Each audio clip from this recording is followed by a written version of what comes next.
Alors, donc, marhaba bikoum encore une fois, sabah al-khair alaikum pour cette nouvelle masterclass dans le cadre de l'accompagnement de cette deuxième phase du Green Tech Algeria 2023. Nouvelle masterclass avec Walid Hajjaj, CEO et fondateur de Revadex, dont vous avez vu les produits, donc les cartons que vous voyez à l'image. Normalement, je déjà durant le bootcamp.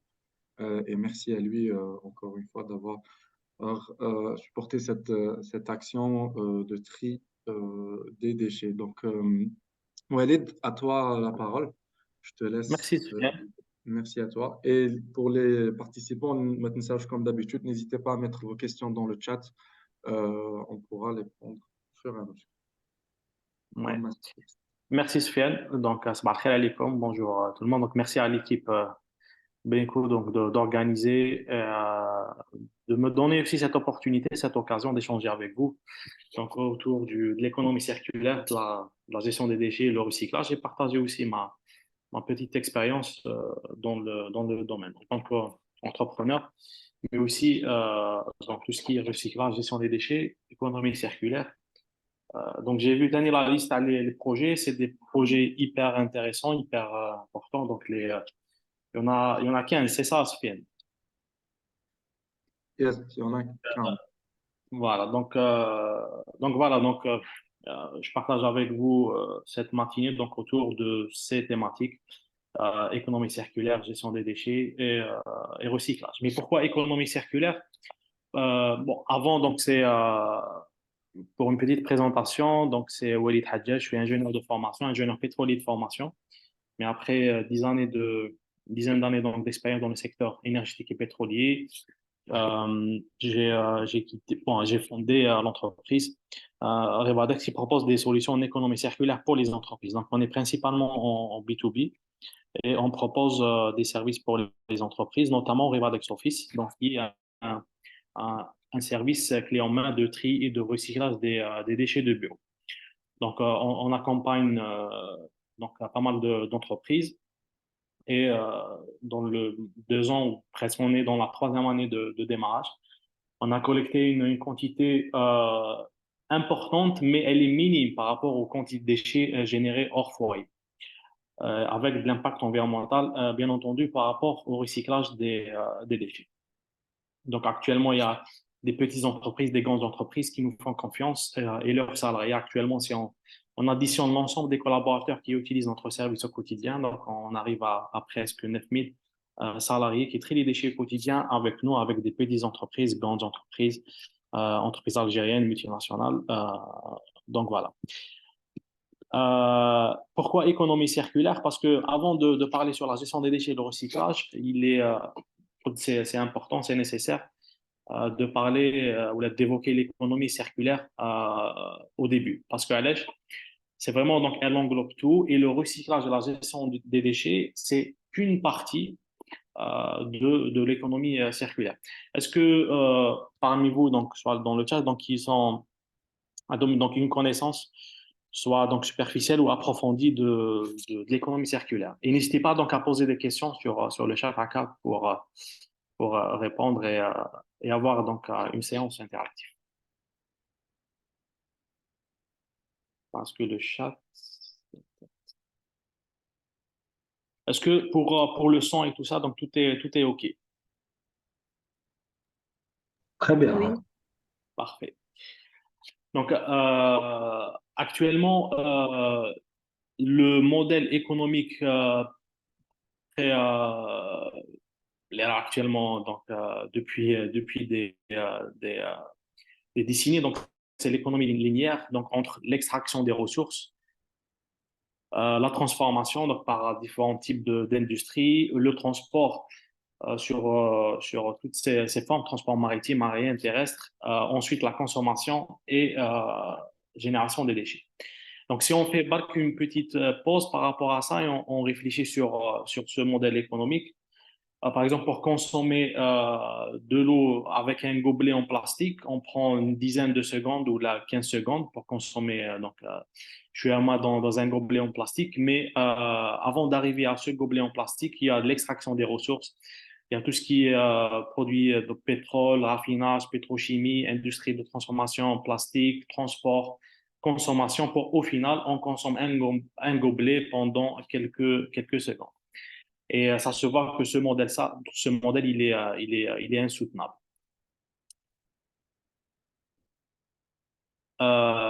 Selon donc différentes sources, si le mode de consommation comme un citoyen américain, donc on consomme, on a besoin de 5 ressources d'une terre pour subvenir aux besoins d'un citoyen américain. Si tout le monde vit comme un citoyen américain, même chose par exemple pour un exemple du Japon, c'est 2,6 ressources d'une terre. Donc les sources sont publiques, sont accessibles pour voir l'impact carbone, mais l'impact environnemental des sociétés, des pays et de l'activité humaine en général.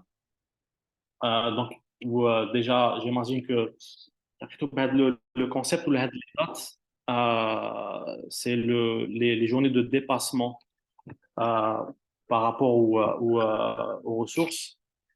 Si on prend par exemple pour la société Qatari, c'est vraiment le 10 février. Pour nous, par exemple, FDL, c'est le 4 septembre. Donc, ça, c'est par rapport aux dates, les dates de placement. Est-ce qu'il y a des questions par rapport à ça? Et c'est quoi donc l'économie circulaire? Donc, la définition universelle. Donc, l'économie circulaire, c'est un système de production, d'échange et de partage permettant le progrès social, la préservation du capital naturel et du développement économique. Donc ça, c'est la définition donc, universelle de l'économie circulaire.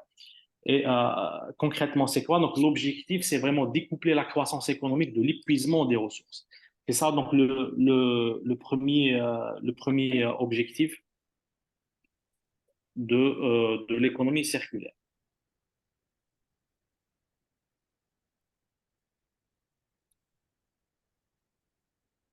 Donc, concrètement, c'est quoi? C'est 3 domaines d'action et 7 piliers. Donc, par rapport à l'économie circulaire. Donc, premièrement, c'est l'offre des acteurs économiques, puis la demande et comportement des consommateurs et la gestion des déchets. C'est pour cette raison donc, on a commencé par l'économie circulaire, puisque la gestion des déchets et le recyclage, c'est vraiment la dernière étape d'une économie circulaire, puisqu'il y a des projets intéressants que vous portez sur ce programme, où il y a de la conception des produits. Donc, je vois par exemple comme Skyr, comme donc plusieurs projets donc, qui développent des produits. Donc, il est important d'introduire et de mettre en considération donc, les domaines et les piliers de l'économie circulaire dans toute conception, dans tout produit et service. Et par rapport aux piliers et domaines, donc si on prend l'exemple des offres des acteurs économiques, les entreprises. Donc au départ, chaque entreprise pour être conforme ou pour appliquer l'économie circulaire dans tout ce qui dans les business models, c'est vraiment l'approvisionnement durable. Donc chaque entreprise, elle est appelée, si elle souhaite adopter l'économie circulaire dans son business model ou dans son produit ou service, c'est vraiment l'approvisionnement durable. Et on voit donc récemment des postes clés dans des entreprises, surtout dans les grands groupes, la notion de l'achat responsable. Maouletch, actuellement, le moins de 10 ans, surtout dans les grands groupes ou là dans des groupes industriels, c'est vraiment, ils cherchent des fournisseurs, des prestataires de services ou des fournisseurs de produits, de matières premières le plus durablement possible. Donc, cette fonction de responsable d'achat durable et achat responsable, donc on voit le jour de plus en plus dans les entreprises. Il y a aussi tout ce qui est éco-conception. L'éco-conception des produits, actuellement, les entreprises, pour vraiment être conformes et pour avoir de la compétitivité et de l'engagement envers tout ce qui est objectif de développement durable, donc de revoir et repenser la conception des produits. On va voir par exemple un exemple par rapport à l'analyse de cycle de vie des produits. Il y a aussi tout ce qui est écologie industrielle par rapport à la façon de produire, la façon de concevoir les produits des entreprises et tout ce qui est approvisionnement en énergie, en matériaux et en matières premières. Et il y a aussi de l'économie de la fonctionnalité qui c'est un concept euh, très important lié à l'économie de la fonctionnalité. Donc, en détail, c'est quoi et les opportunités économiques que présente l'économie de la fonctionnalité. Il y a aussi tout ce qui demande des comportements des consommateurs. Donc, il y a tout ce qui est consommation responsable, donc par rapport aux consommateurs, donc tout ce qui est achat, la consommation collaborative et l'utilisation. Pourquoi ces domaines de l'économie circulaire? Puisque chaque domaine présente des opportunités économiques. Est-ce qu'il y a des questions? Parce que je ne vois pas le chat.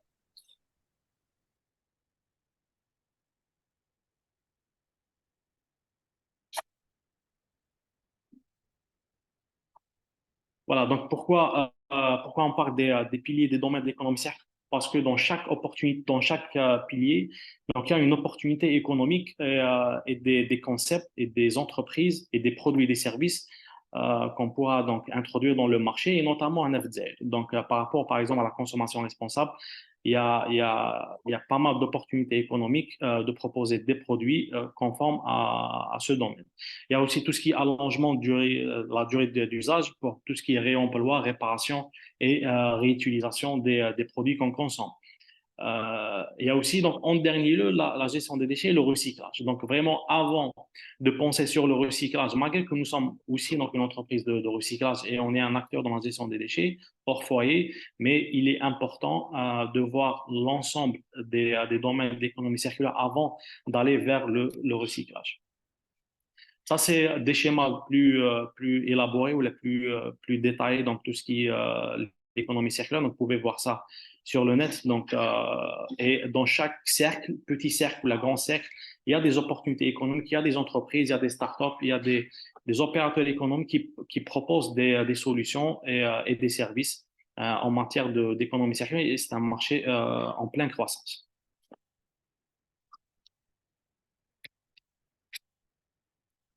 Donc, par rapport à l'éco-conception, c'est là où j'invite donc pas mal d'amis donc, qui portent des projets sur la conception des produits, donc l'analyse du cycle de vie des produits.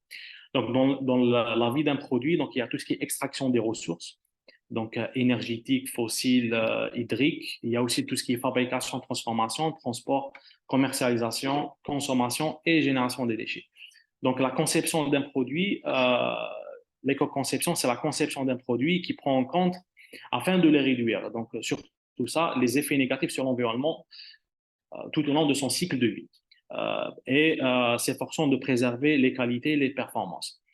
Donc, il y a pas mal de produits et d'entreprises qui adoptent même un FZ. Donc, il y a quelques exemples d'entreprises qui ont adopté l'éco-conception par des impératifs environnementaux, mais aussi économiques.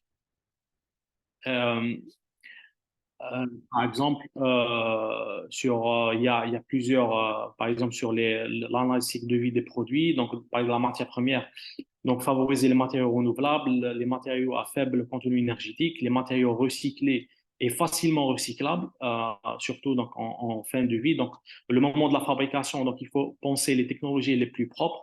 Et on a par exemple une institution sous tutelle du ministère de l'Environnement qui est l'Institut de technologie plus propre qui accompagne quelques entreprises dans les mises à niveau des outils de production et des lignes de production. Il y a aussi tout ce qui est réduction du nombre de pièces et de matériaux et les opérations d'assemblage des produits. Au moment de la distribution, il est important aussi de repenser l'éco-conception des emballages pour minimiser donc le coût des emballages, mais aussi réduire le coût de la logistique par la réduction du ratio poids-volume, l'optimisation de la logistique. Au moment de la vente, il y a pas mal d'entreprises actuellement qui adoptent des PLV, donc de la publicité sur lieu de vente en éco-conception, sur les boutiques aussi, l'utilisation et fin de vie.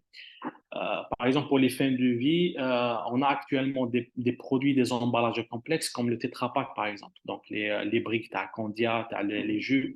Donc, c'est du Tetra Pak et il est difficilement recyclable puisque c'est un emballage complexe où il fait 3 couches. Donc, les entreprises sont appelées à utiliser la fonction de recherche et développement au sein des entreprises pour minimiser les emballages complexes pour leurs produits.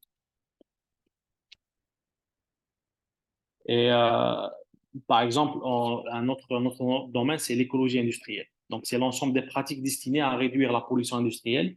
Et un des exemples, c'est la création d'un réseau d'entreprises maillées entre elles par échange de matière et d'énergie sur un même territoire ou une zone industrielle. Donc, on a vu, donc, on a fait une expérience en 2019 avec une autre entreprise où il y a eu un échange de matériaux entre deux entreprises. Des déchets d'une entreprise sont des ressources pour d'autres entreprises. On a par exemple dans les zones industrielles, en Tawana, par exemple la zone industrielle de Louiba ou les plus grosses zones industrielles, il y a réellement des opportunités économiques de connexion entre les entreprises et les industries.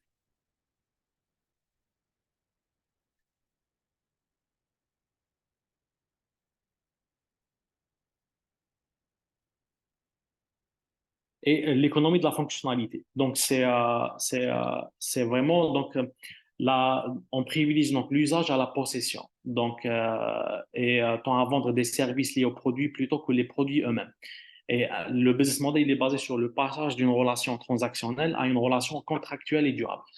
Par exemple, nous, dans le service qu'on propose pour les entreprises, on ne vend pas des poubelles de tri ou des box de tri, mais on propose un service clé en main. Les entreprises ne cherchent pas uniquement des box de tri, mais aussi donc, un service qui accompagne l'installation de ces box, donc tout ce qui est opération, collecte, remplacement des box en cas de problème, mais aussi donc, logistique et reporting environnemental. C'est vraiment, il y a pas mal d'opportunités économiques en la matière, du passage d'une relation transactionnelle à une relation contractuelle et durable. Par exemple, sur pas mal de produits ou de projets proposés dans le programme, il y a toujours une possibilité de passer à cette logique d'économie de la fonctionnalité. Donc, au lieu de vendre directement un produit, on vend à la place un service qui accompagne le produit. Et rapidement, on clôture avec l'économie circulaire. Donc, l'économie circulaire du territoire, donc c'est vraiment, il faut penser avec une logique de circuit court d'abord. Donc, pour vraiment être vraiment conforme à la logique et l'objectif de l'économie circulaire. Je vous donne juste un exemple réel qu'on a réalisé donc, ces 3 dernières années. Donc, c'est un projet de l'association Torba. C'est TAFA, c'est Tadamul Ma'al Fallah Al-Asli, où c'est un circuit court directement du producteur, de l'agriculteur à des consommateurs, donc directement sur un circuit qui ne dépasse pas les 20 km. Donc, il y a la cueillette donc des produits directement chez l'agriculteur. Il y a aussi la distribution pour des consommateurs, donc directement sur un rayon qui ne dépasse pas 20 km. Donc ça, c'est des exemples réels et concrets de l'économie circulaire et territoire. Est-ce que jusqu'à maintenant, est-ce que vous avez des questions par rapport à ça? Jusqu'à maintenant, tout est clair. Merci. Merci beaucoup. Merci, Sophie. Donc, on revient vers les déchets. Donc, imagine donc les piliers, les domaines de l'économie circulaire, la gestion des déchets et le recyclage, c'est la dernière chose. Parce que le recyclage, normalement, il est là pour recycler les déchets qu'on ne peut pas éviter de consommer ou de jeter. Donc, après, tout ce qui est réutilisation, réduction et réduction des déchets. Donc, juste des chiffres globaux sur le monde, il y a un rapport, donc c'est un rapport très intéressant auquel je vous invite à lire. Il y a pas mal de données par rapport à la gestion des déchets, par rapport à la quantité de déchets produits chaque année. Il y a le rapport. La génération des déchets augmente de 70% au cours des 30 prochaines années. En 2050, on comptera alors 3,4 milliards de tonnes de déchets. Mais c'est un chiffre astronomique, donc 3,4 milliards de tonnes de déchets.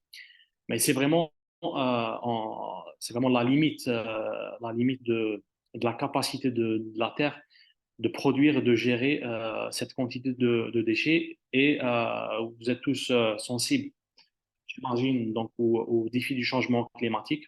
Et je vous invite aussi de lire les rapports de GIEC par rapport à ça. On ne va pas étaler donc sur les chiffres dans le monde, puisque on produit et on consomme et on génère beaucoup de déchets. Et le taux de recyclage donc diffère d'un pays à un autre, mais globalement, le taux de recyclage, il est très très inférieur au normal. Ça, c'est par rapport à la quantité des déchets générés par personne par jour. Donc, il y a des pays, il y a des citoyens donc, qui produisent plus de 1 kg de déchets par jour. C'est énorme. Et d'autres pays, donc, surtout les pays donc, moins développés, où la présence des emballages dans les modes de consommation des pays, donc, il est réduit. Donc, si on parle de l'Algérie, donc selon l'Agence nationale des déchets, il est autour de 0,6 jusqu'à 0,8 kg par jour par personne. Et la différence, elle est entre des grandes villes et des villes intérieures. Surtout, par exemple, si on prend Oran, Alger, Annaba et Constantine, donc c'est là où la quantité de déchets générés, elle est beaucoup plus par rapport à d'autres villages, vu la concentration des habitants. Et toujours selon l'Agence nationale des déchets, l'Algérie produit au total 34 millions de tonnes par an. 34 millions de tonnes, compris les déchets ménagers assimilés, donc les déchets foyer ménagers et les déchets hors foyer. Vous pouvez lire par exemple dans des articles de presse, dans des rapports où on produit presque 13 millions de tonnes de déchets par an, mais ces 13 millions sont uniquement des déchets ménagers. Donc, il y a aussi tout ce qui est déchets industriels et déchets hors foyer. Mais le taux de recyclage, il est autour de 10%. Euh, c'est vraiment donc un taux très, très, très réduit. Et si on va donc en plus en détail sur la poubelle algérienne, donc nous, en tant que foyer algérien, ou comme déchets, selon toujours les rapports de l'Agence nationale des déchets, auxquels aussi je vous invite à lire les maqalamch ou les machaframch. C'est aussi des rapports intéressants à lire pour comprendre la composition, la caractérisation des déchets si vous remarquez, les déchets organiques, c'est la quantité la plus importante. C'est presque 55% de la poubelle algérienne, c'est des déchets organiques. Ça, c'est une opportunité économique parce que les déchets organiques, c'est des déchets valorisables sur le plan énergétique ou sur le plan matière. Mais malheureusement, actuellement, le mode de traitement actuel, c'est l'enfouissement technique par les CET. Actuellement, il faut dire qu'il y a presque 99 centres d'enfouissement technique, où presque le tiers arrive à saturation. Et les autres, on a tout ce qui est papier carton à hauteur de 6%, le plastique à hauteur de 15%, les métaux, le textile aussi, c'est une fraction très importante dans la poubelle algérienne. 4,6%, c'est aussi important. Tout ce qui est déchets dangereux, les couches jetables. Donc, vous remarquez aussi que selon l'Agence nationale des déchets, les rapports, ils ont relevé après cette étude qu'il y a une fraction très importante en matière de couches jetables, donc par rapport aux naissances et le boom depuis une dizaine d'années. Et les autres types de déchets. Ça, c'est pour vous donner une idée sur la caractérisation des déchets en Algérie. Et pour chaque type de déchets, il y a des opportunités économiques de valorisation et de recyclage. Et selon le Kérim Mohamed, donc, à l'occasion de l'ouverture du salon sur le recyclage, annuel, le potentiel économique ou la valeur marchande des déchets en Algérie, donc c'est 207 milliards de dinars annuellement. C'est 207 milliards annuellement qu'on jette annuellement dans les centres d'enfouissement technique. Parce que le taux de recyclage, il est presque 10%. Donc, c'est 90% de cette masse, de cette valeur marchande. Donc, elle est jetée annuellement dans les centres d'enfouissement technique. Donc, vous voyez donc les opportunités économiques qui sont actuellement dans le secteur du recyclage et de la gestion des déchets en Algérie. Est-ce qu'il y a des questions jusqu'à maintenant? Très bien. Non, ça va. Jusqu'à maintenant, ça va. Merci. Est-ce que je peux parler? Moi, j'ai juste une Bien question sûr. par rapport aux déchets organiques. Oui. Est-ce qu'il y a des usines ou bien des entreprises qui travaillent sur le recyclage des déchets organiques? Ouais. Justement, donc malheureusement, on n'a pas il y a deux types de valorisation des déchets organiques. Il y a la valorisation énergétique et la valorisation en matière. La valorisation énergétique par waste to energy, donc pour la production de l'électricité ou de l'énergie, Mm.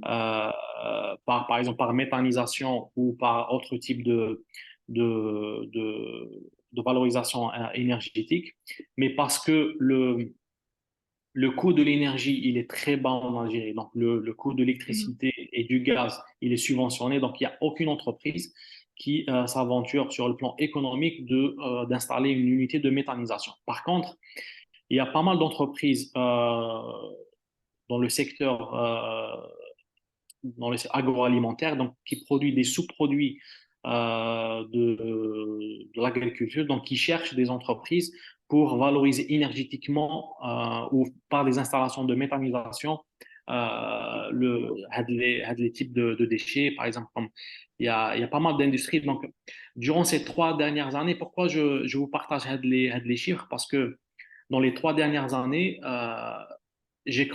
a croisé pas mal d'opportunités économiques dans le domaine du recyclage. Il y a pas mal d'entreprises qui cherchent à valoriser des produits ou des sous-produits de leur industrie. Et c'est là où réside la taille du marché, l'opportunité économique que présente la gestion des déchets et le recyclage. Si un jour, une entreprise, un investisseur, un entrepreneur qui se lance dans ce projet-là lié à la valorisation énergétique ou matière des déchets organiques, c'est une aubaine. C'est 55% de la poubelle algérienne, elle est constituée de déchets organiques. Dans d'autres sociétés, par exemple, surtout occidentales, où l'emballage a pris de la place, il y a plus d'emballage que des déchets organiques. Mais nous, on est chanceux par rapport à ça, juste que, puisque le prix de l'énergie, il est subventionné, c'est comme les énergies renouvelables, ne permet pas réellement d'installer ou de propulser des projets en la matière, mais ça reste des projets très, très intéressants à faire. Il y a aussi tout ce qui est valorisation matière par la production du compost.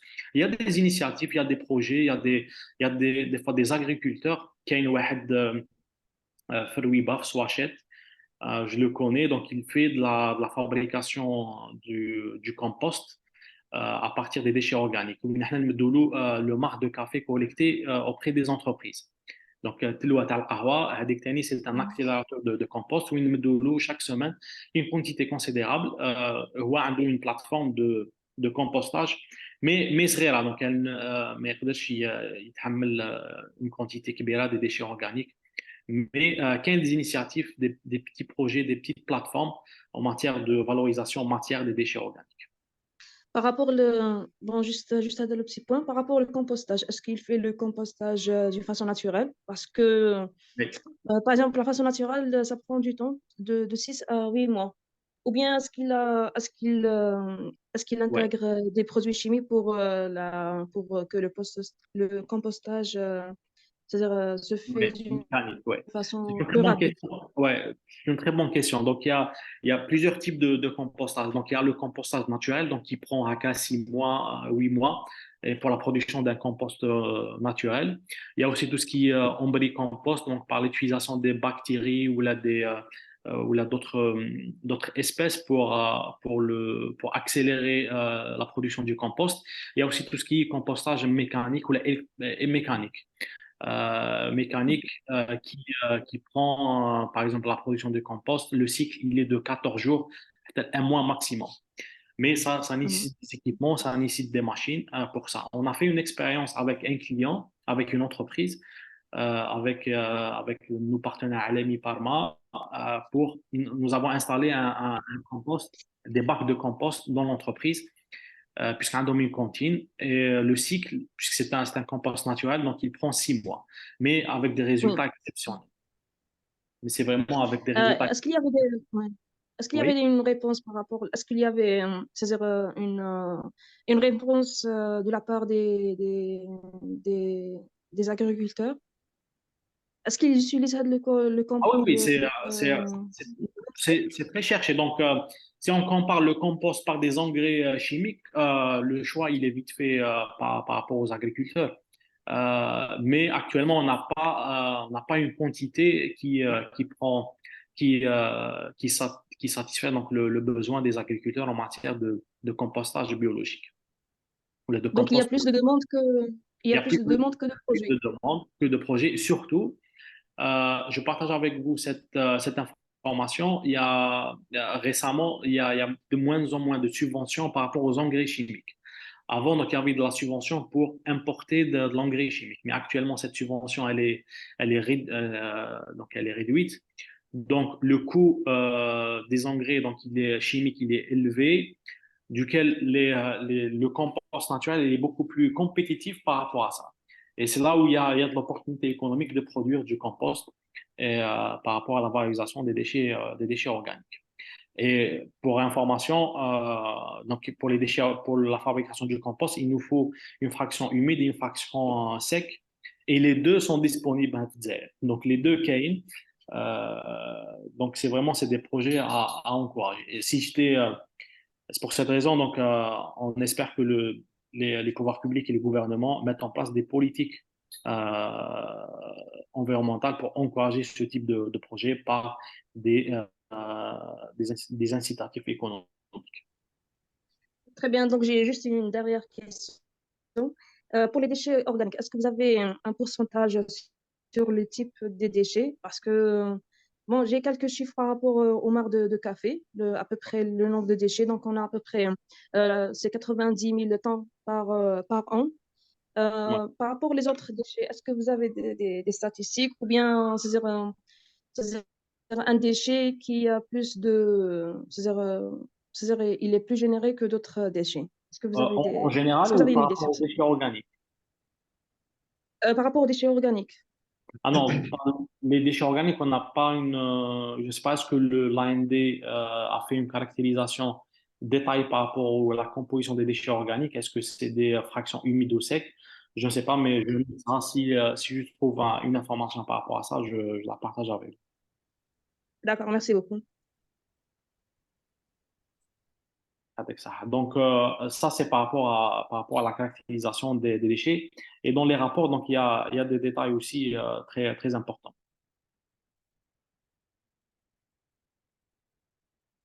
OK, on continue. N'hésitez pas donc à poser des questions, soit à Raka directement ou là sur la discussion à Agda pour avoir une discussion interactive. Puisque là, l'objectif, c'est de partager donc une petite expérience avec vous, mais aussi donc réfléchir sur tout ce qui est opportunité économique par rapport aux gestion des déchets, au recyclage en Algérie. Donc, il y a tout ce qui est cadre réglementaire. C'est important en tant qu'entrepreneur, en tant que porteur de projet, de voir et de ne pas oublier donc, tout ce qui est cadre réglementaire et obligations réglementaires. L'Algérie a vraiment ratifié et signé l'ensemble des protocoles et traités internationaux en matière de développement durable euh, et changement climatique. Et en 2001, c'était la première loi ou la loi cadre relatif à la gestion des déchets, au contrôle, à l'élimination des déchets.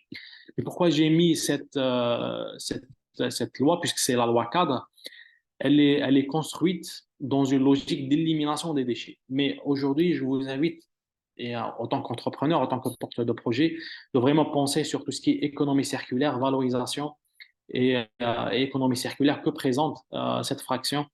Parce qu'actuellement, ce n'est plus des déchets, mais c'est de la matière première secondaire qu'on pourra utiliser pour d'autres applications industrielles.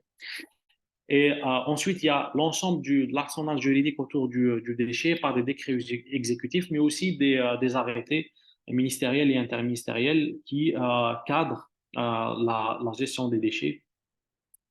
Il y a aussi donc un arrêté, un décret par rapport à la nomenclature des déchets, où on trouve les déchets, la classification des déchets par type. Il y a tout ce qui est déchets inertes, les déchets de construction, de démolition et tout ça, les déchets miniers, des activités minières. Il y a tout ce qui est les déchets ménagers assimilés.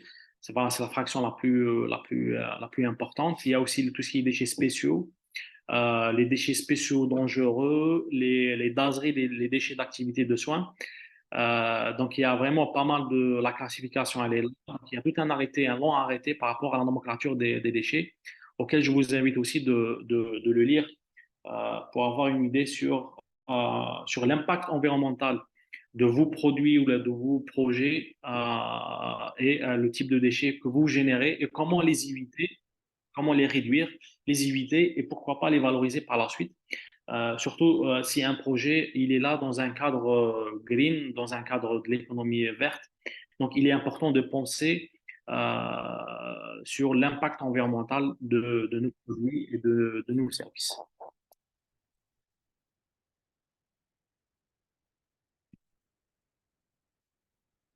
Donc, par rapport à, j'ai évité donc de faire donc par rapport au cyclage journalier. Donc, j'aimerais bien avoir une discussion donc interactive avec vous par rapport à ça. Je sais qu'il y a pas mal de projets euh, hyper intéressants donc, dans la tech, mais aussi il y a des projets dans tout ce qui est gestion des déchets. Euh, Est-ce que vous connaissez ou vous arrivez donc à identifier ce type de déchets actuellement sur ce slide? Actuellement, il y a 4000 opérateurs économiques, 4000 entreprises, petites entreprises ou entreprises individuelles qui sont actives dans le secteur du recyclage, mais la majorité, la quasi-majorité, c'est des entreprises qui collectent ou qui recyclent le plastique. Donc le PET, le PEHD, le PEPD, donc tout ce qui est film plastique. À une fraction moindre tout ce qui est PP et PS, donc pour d'autres types de plastique, le papier et le carton, mais peu d'entreprises qui activent, qui proposent des services de recyclage ou de valorisation d'autres types de déchets. Et à force qu'on accompagne les entreprises, on accompagne aussi des entreprises industrielles. Et il y a beaucoup d'opportunités économiques, beaucoup de problèmes actuellement, et des entreprises qui cherchent des solutions pour ce type de déchets. Par exemple, les déchets électroniques et électriques, une quantité énorme, astronomique de déchets électroniques et électriques produites annuellement par des entreprises et par des ménages. Mais actuellement, on a un seul acteur ou deux qui propose de la collecte et de démantèlement des déchets électroniques et électriques. C'est une opportunité économique, c'est une voie libre pour tout projet qui propose le recyclage et la valorisation des déchets électriques et électroniques. C'est des projets pas faciles, donc qui demandent d'investissement, qui demandent des installations industrielles, mais c'est des projets viables parce que le paradoxe algérien, donc on a des produits, on a des déchets, mais on a peu d'industries de recyclage et des entreprises de valorisation de recyclage. Il y a aussi tout ce qui est les déchets spéciaux, les, euh, les, euh, les néons, les ampoules. Il y a pas mal de déchets aussi qui cherchent des voies de valorisation. Parce qu'actuellement, la seule solution qui est proposée aux entreprises, c'est l'enfouissement technique. Et sur 99 centres d'enfouissement technique présents sur le territoire national, le tiers arrive à saturation, si ce n'est plus. Hein. Donc ça, c'est les chiffres déclarés par les institutions compétentes. Donc, il y a une réelle problématique par rapport à ça. Il y a aussi tout ce qui est les déchets d'activité de soins. Les quantités sont énormes, mais le nombre des opérateurs économiques en matière d'incinération ou de valorisation des déchets de soins sont très réduites. Donc, il y a un réel problème, un réel besoin des établissements hospitaliers, publics et privés par rapport à des services dans le recyclage et la valorisation surtout par incinération ou par d'autres types de traitement des déchets d'activité de soins. Il y a aussi tout ce qui est les huiles lubrifiantes. On a une expérience donc avec Naftal qui regroupe et qui collecte les lubrifiants usagés auprès des stations de service, mais une grande majorité donc trouche vers l'assainissement, ce qui est très très dangereux s'il y a parmi vous des ingénieurs en génie des procédés ou des ingénieurs chimiques ou en environnement. Pour votre information, les quantités collectées sont exportées en Tunisie pour la fabrication, pour le raffinage des huiles lubrifiantes et pour la fabrication d'une huile de base. Donc, on produit des quantités énormes, mais finalement, il y a une grande partie, les trois vers l'assainissement, et la partie collectée, elle est exportée en Tunisie pour le raffinage des huiles et la fabrication d'une huile de base. Il y a aussi tout ce qui est pneus, des quantités aussi énormes. Le verre, donc il y a des demandes. À chaque fois, je reçois des appels. Est-ce que vous recyclez du verre? Je sais qu'il y a des entreprises, il y a des collecteurs qui collectent le verre, mais tellement la quantité elle est importante, elle est astronomique, ou c'est de l'opportunité économique de se lancer dans le recyclage du verre. Donc les mégots, c'est aussi des opportunités. Il y a pas mal d'entreprises à l'étranger ou des startups qui proposent de la valorisation matière par des procédés physiques, donc thermoplastique, tout ça, donc par des procédés physiques pour la valorisation des mégots. Actuellement, on travaille avec une entreprise d'industrie du tabac. Il y a des quantités énormes de filtres produites chaque jour où on cherche vraiment de la valorisation de ce type de matériaux localement. Il y a aussi tout ce qui est les couches jetables. Donc, ça aussi, il y a 11% de la poubelle algérienne constituée de couches jetables, donc selon l'Agence nationale des déchets, selon le dernier rapport présenté. Il y a aussi les piles, les accumulateurs. Il y a aussi tout ce qui est les huiles alimentaires usagées. Les huiles alimentaires usagées actuellement, selon la classification, la nomenclature des déchets, c'est des déchets spéciaux. Oui, c'est l'interdiction pour des restaurateurs et des établissements de tourisme ou des hôtels de les jeter avec d'autres produits. Mais actuellement, il y a des entreprises, il y a des entrepreneurs qui ont lancé ce type de collecte, mais tellement la quantité elle est grande, il y a de la place pour tout le monde dans tout ce qui est la récupération et la collecte des huiles alimentaires usagées pour la fabrication des biocarburants. Donc, elle est exportée actuellement en Italie principalement et en Espagne ces dernières années. Ça, c'est par rapport à la collecte et la valorisation des huiles alimentaires usagées. Ça, c'est quelques estimations de l'Agence nationale des déchets sur l'état de la gestion des déchets. Surtout, on parle des DS, donc des déchets spéciaux et les déchets spéciaux dangereux. Donc, tout ce qui est les huiles alimentaires usagées, les huiles lubrifiantes usagées industrielles, les piles, les pneus, les batteries, les filtres aussi, les filtres d'huile usagée. C'est aussi des quantités considérables jetées chaque jour et les déchets d'équipements électriques et électroniques.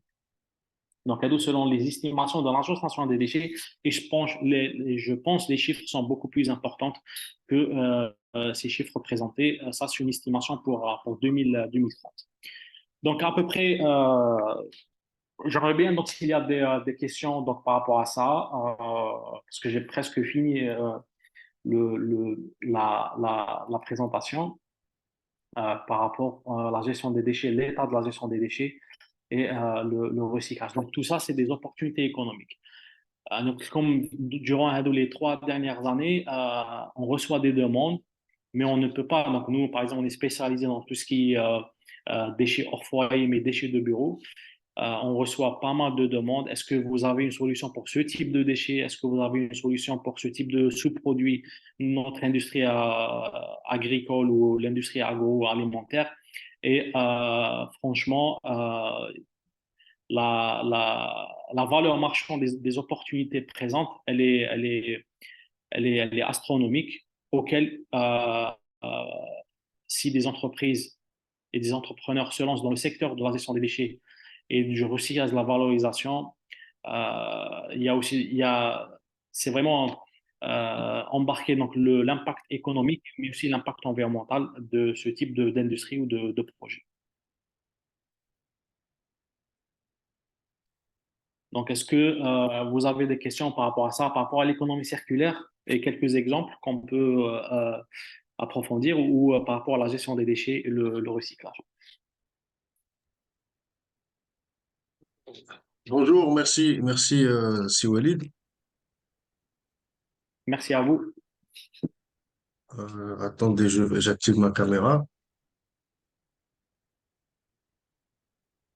Je sais pas si c'est.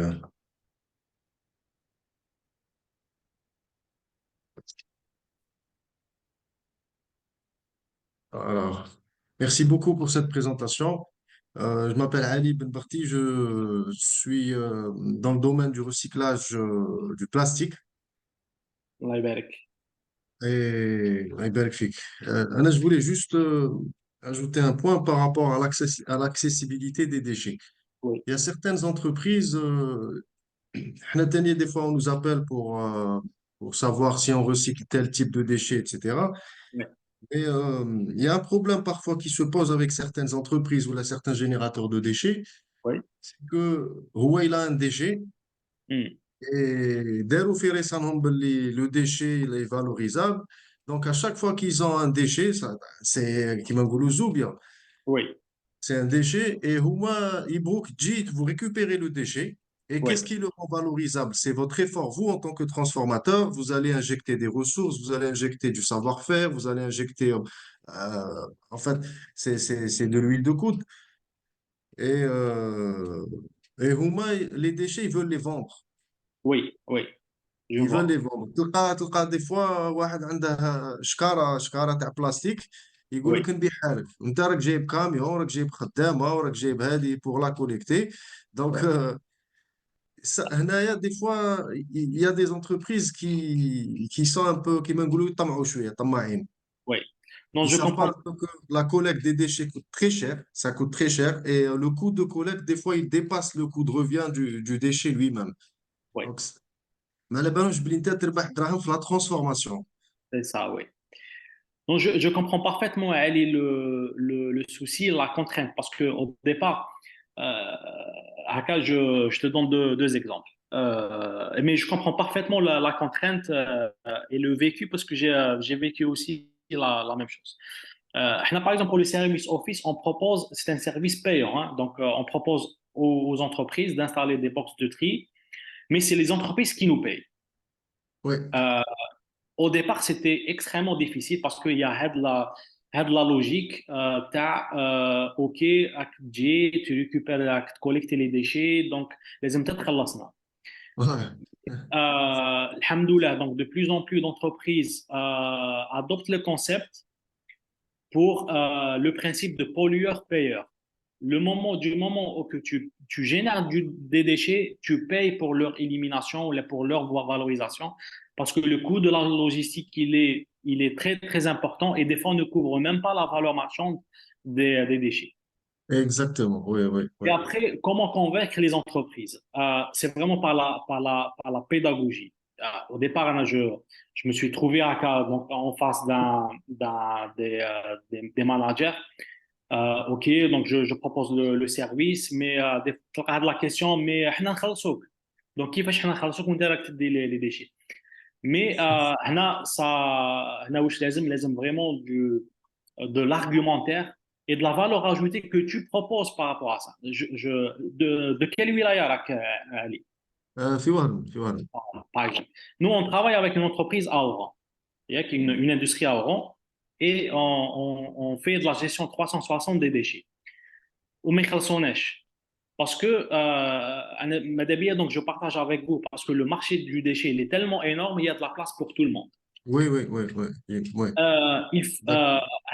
هاد l'unité industrielle qu'on travaille avec eux, on a dit la deuxième année. Avant, le taux de recyclage de l'usine était de 34%. En avril 2022, je crois. Et on a commencé en mars-avril 2022, juste Ramadan, je crois, avec la période.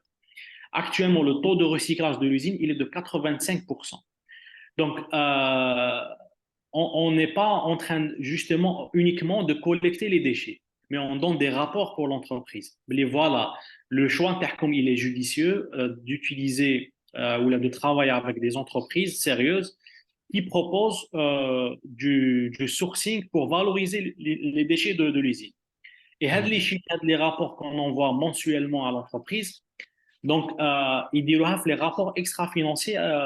Donc, actuellement, les entreprises sont appelées à présenter non seulement des rapports financiers pour les conseils d'administration, les investisseurs et les propriétaires, mais aussi des rapports extra-financiers.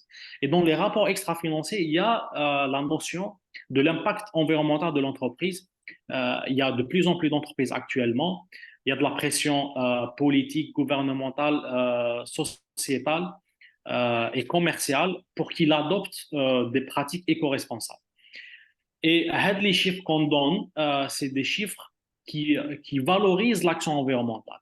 Et sur le plan psychique, tu couvres avec le manque à gagner, les entreprises qui les déchets, les jets de donc, l'effort pédagogique et la conception de la valeur ajoutée, nous sommes des entrepreneurs. Donc, et l'entrepreneur, il est là pour vraiment de créer de la valeur. Donc, les hommes vraiment te proposer l'homme, c'est quoi la valeur ajoutée de ton service? Les déchets générés par l'entreprise gratuitement, mais voilà how l'impact. Parce que les opérateurs économiques dans le domaine du recyclage, donc il y en a, disons, 4000 ou là selon les chiffres le registre de commerce. Mais 4000 opérateurs économiques, c'est des entreprises classiques. Collecte, eBay, Ishri ou ça. Mais il y a de la pédagogie, il y a de la communication derrière, il y a du reporting environnemental derrière. Parce que les entreprises actuellement, au-delà de la gestion des déchets, mais de la valeur, donc de faire valoir leur action et de reporting environnemental pour leur rapport extra-financier. Ça, c'est le plus important pour les entreprises actuellement. Et si on arrive à les convaincre, نقدروا نبدلوا هذه la tendance ou هذه la pratique اللي راهي كاينه prédominante, je te confirme, pour des entreprises اللي يقولوا لك non لازم تتخلصنا باش تدي les déchets. Et aussi qu'il y a un rôle تاع les collectivités locales et les institutions gouvernementales, parce que normalement pour tout ce qui est déchets spéciaux ou les déchets spéciaux dangereux ou la DMA hors foyer, donc il est obligatoire que l'entreprise ait un prestataire de collecte, un prestataire de service. Mais le contrôle, il est pas toujours au niveau par rapport à ce type d'entreprise. Merci beaucoup. Ça serait intéressant d'essayer de joindre nos efforts sur le territoire national et voir si on peut, par exemple, se regrouper en association des professionnels du recyclage pour justement sensibiliser et faire en sorte que le gouvernement applique les lois de manière plus stricte Bien pour sûr, justement avec viabiliser plaisir. un peu notre secteur d'activité. Bien sûr, marhaba, avec Eddie, plaisir. c'est une idée qu'on pourrait développer Barak, Bien si on sûr. est une C'est dizaine ou une vingtaine. c'est quelle entreprise, Ali? Donc, Là, c'est Polyrec, c'est la SAR Polyrec. Polurec. OK. Polyrec. Alors, On est uniquement dans les déchets plastiques. Parce qu'à la base, PET, c'est, PEHD, type pardon? PEHD, PET. PET, PEHD, PP, tout type de plastique. Bon, le citoyen mangoloula, c'est PEHD. Moi, Bien mais tu fais plastique, حطها في الباc. bien sûr, bien sûr, Après, on fait le tri au niveau bien de sûr. l'usine. Très bien. Je garde contact avec lui. Et les Très bien. contacts de l'équipe, ou la Wade Hadja sur LinkedIn ou la sur. Donc, en tout cas, je partage après mes coordonnées.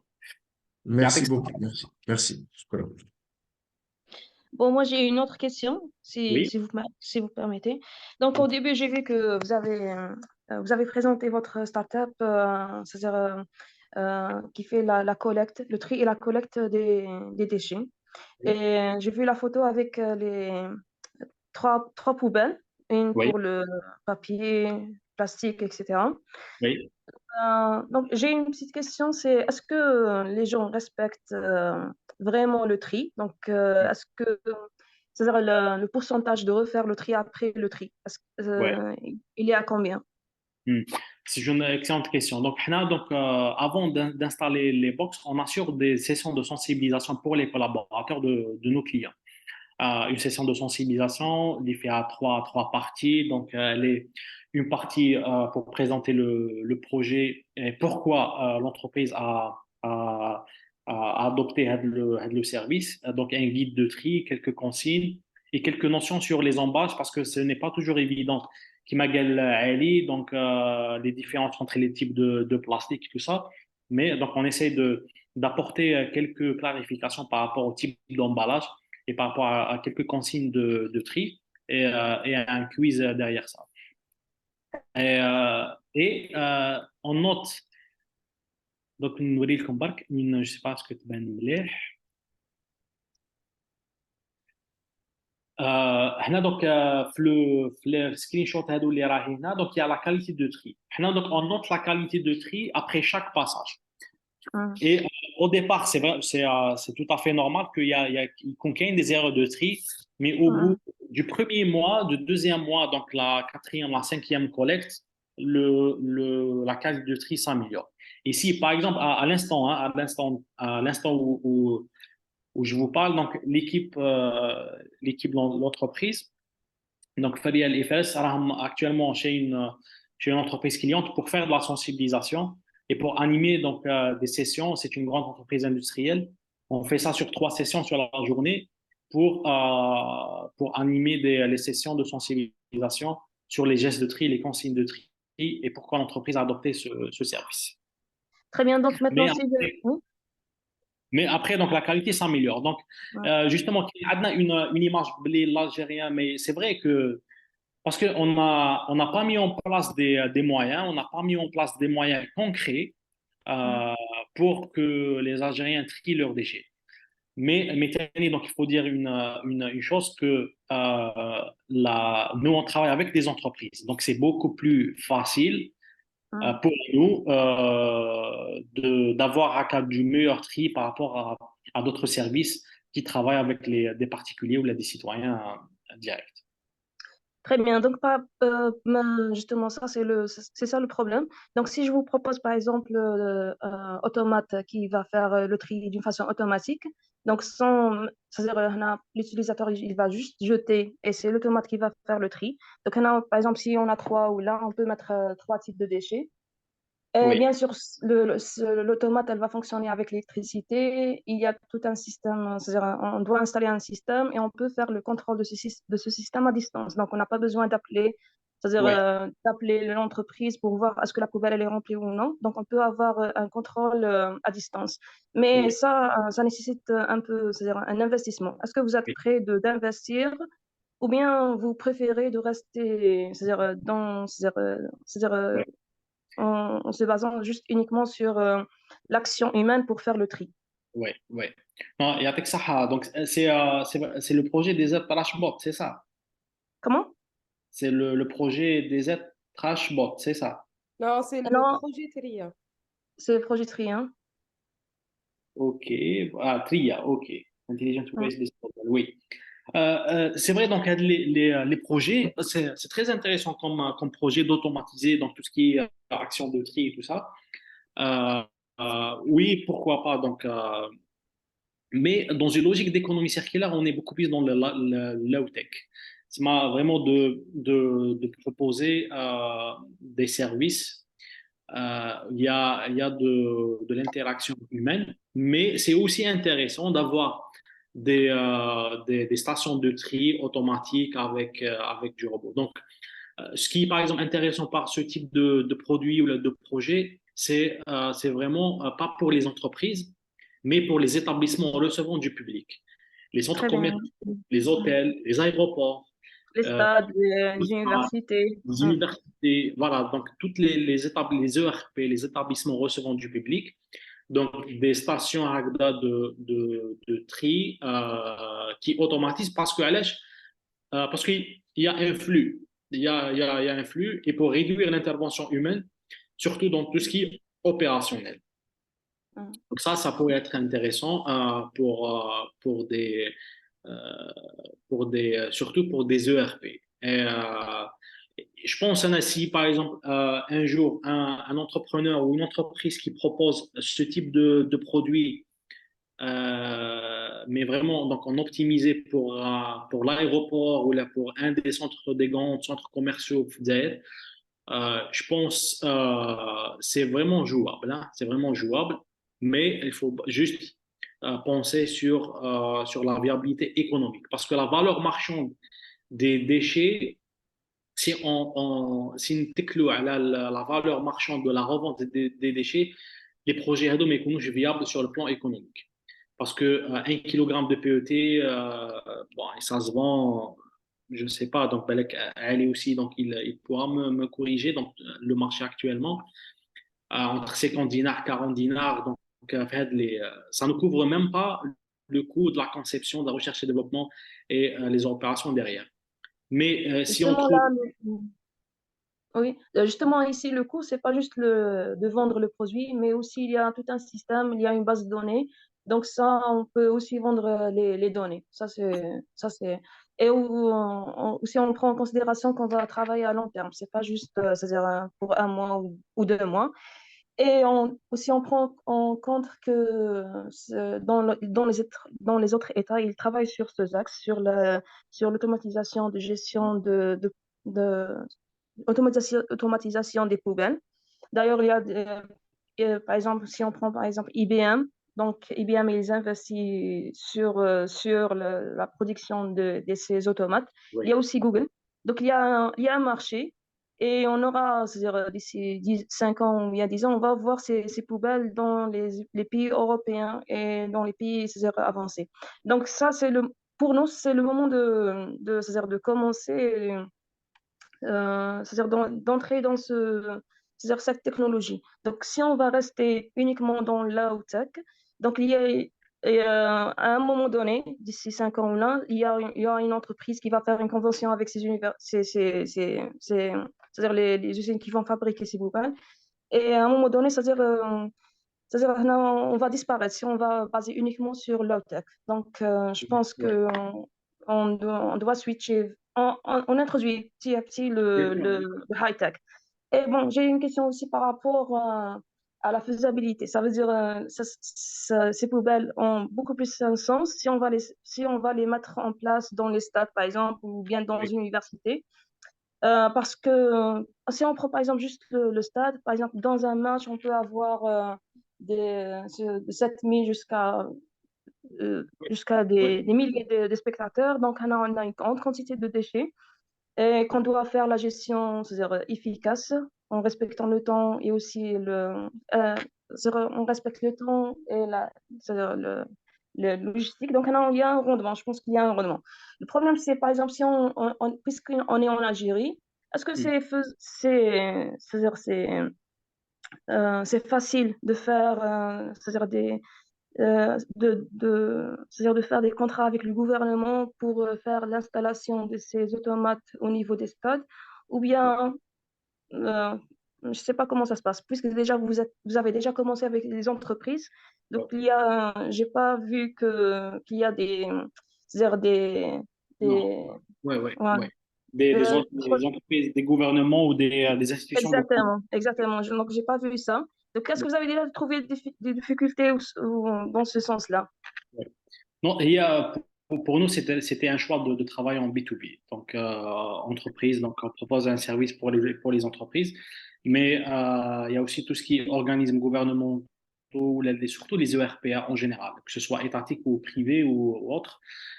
C'est aussi, donc, c'est un grand marché. Et par rapport à la possibilité, c'est vraiment, il faut penser sur le business model. Donc, c'est quoi, le challenge pour ce type le projet? C'est vraiment, c'est quoi le business model viable pour introduire ce type de machine ou introduire ce type de produit dans les ERP? Est-ce que en collaboration avec des entreprises et c'est eux qui financent le produit ou l'installation de ce produit dans ce type d'endroit, ou là c'est via d'autres types de business models. C'est vraiment le challenge. Le gros challenge dans ce type de projet, c'est vraiment trouver le meilleur ou le business model adéquat pour une viabilité économique. Je pense avec le gouvernement, tout ça, si demain, par exemple, tu as un business model viable et tu عند par exemple le centre commercial Senia ولا تروحي عند في le stade تاع براقي ولا l'aéroport international d'Alger ولا qui est géré par des entreprises aussi soucieuses ماذا بهم هما يديروا des actions en matière d'environnement et gestion des déchets. Si tu trouves vraiment le business model, donc c'est vraiment faisable. Mais voilà, هذا هو le challenge. Et non pas, si je peux vous donner un conseil, ne basez pas le business model, les revenus sur la revente des déchets. C'est là où ça craque au bout d'un certain temps. C'est vraiment, il faut voir, il faut trouver un autre type ou une autre source de revenus pour ce type de produit et surtout et viser les ERP, les établissements recevant du public en premier lieu. Très bien. Donc, par rapport aux revenus, donc vous avez dit que c'est-à-dire, vous gérez une entreprise de gestion de déchets. Donc, juste une petite question de curiosité. Est-ce que vous vous basez uniquement sur la vente de ces déchets ou bien c'est quoi c'est-à-dire le revenu? Justement, donc le business model terrain, il n'est pas basé sur la revente des déchets, mais sur l'économie de la fonctionnalité. Donc, on propose un service clé en main. Donc, l'installation des box de tri, mais pas que. La sensibilisation des collaborateurs, l'accompagnement de l'entreprise dans la démarche éco-responsable, la certification de la démarche, les opérations, donc collecte, recyclage et tout, et reporting environnemental. Donc, on a développé un dashboard pour chaque client pour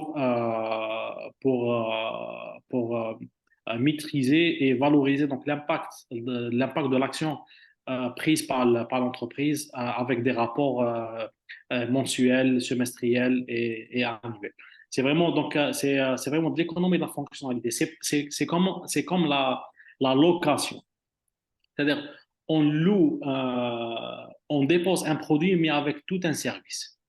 C'est comme par exemple, على بالي تروحي عند شي Decathlon, au lieu باش تشري par exemple, je ne sais pas, un vêtement ou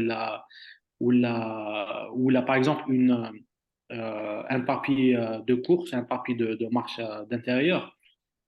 Au lieu de le tirer, mais Decathlon, elle te loue le tapis avec tout le maintenance, avec un service de coaching, avec la maintenance, avec le remplacement, tu as le tapis en cas de besoin.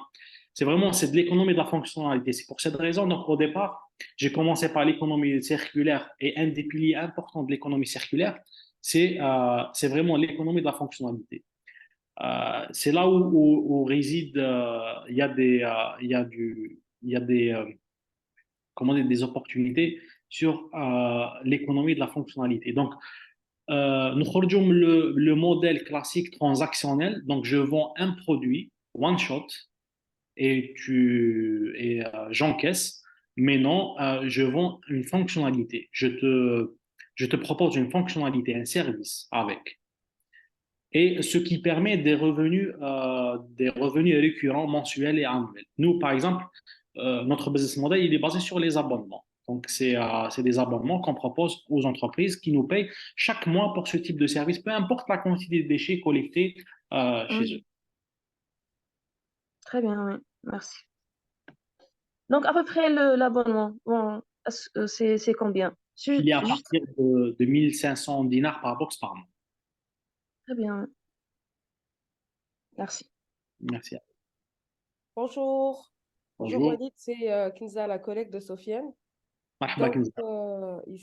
je pense que Iman devrait t'expliquer un peu son projet. D'ailleurs, c'est intéressant et tout.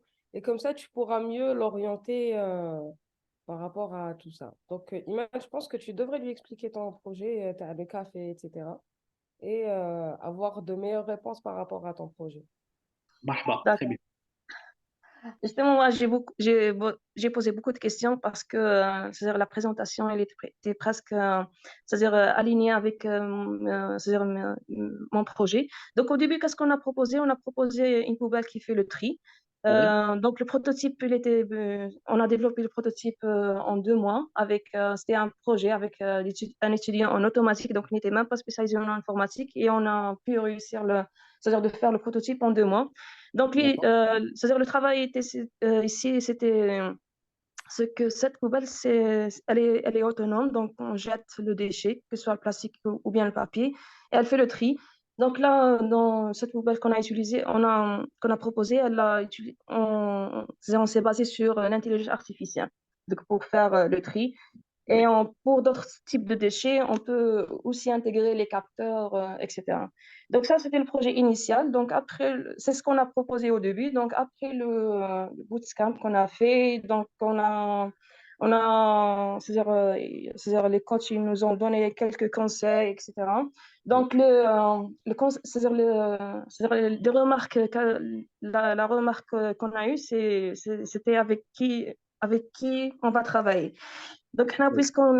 donc déjà, comme on vient de communiquer, comme on vient déjà de parler, ça sera plus intéressant d'installer ce type de poubelle dans les stades ou bien dans les universités, c'est-à-dire Oui.